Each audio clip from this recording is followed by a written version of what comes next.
Check out this new video from our partners at Dorman.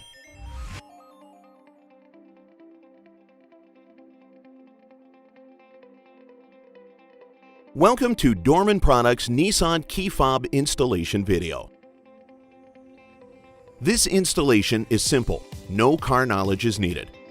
Suggested time of installation is 5 minutes. We recommend reading all installation instructions prior to attempting to program remotes. To begin the installation, insert an already programmed proximity remote into the key slot located on the left side of the steering column in the dash. Once located, with your foot off the brake, push the start button to turn the vehicle on. These steps must be completed at the proper time frame.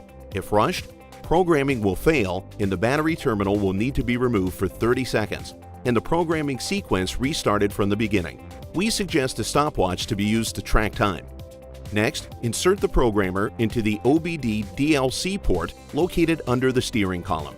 Once the programmer is installed properly, it will beep twice. After the programmer has beeped twice, wait 10 seconds. Then, with your foot off the brake, push the stop button to the off position. Once complete, the programmer will beep one time. After one beep, wait 10 seconds.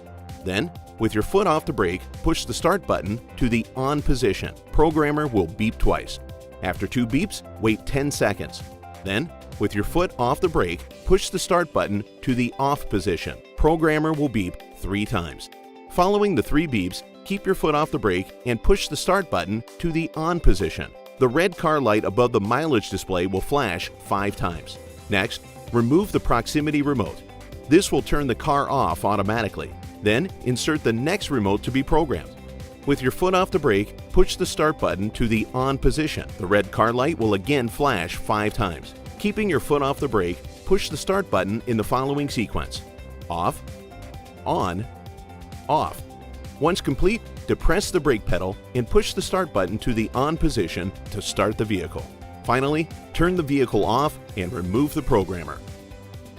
Test the lock and unlock buttons on each remote and enjoy. There may be a 10-second delay before the remotes function for the first time. If programming has failed, restart instructions from the beginning.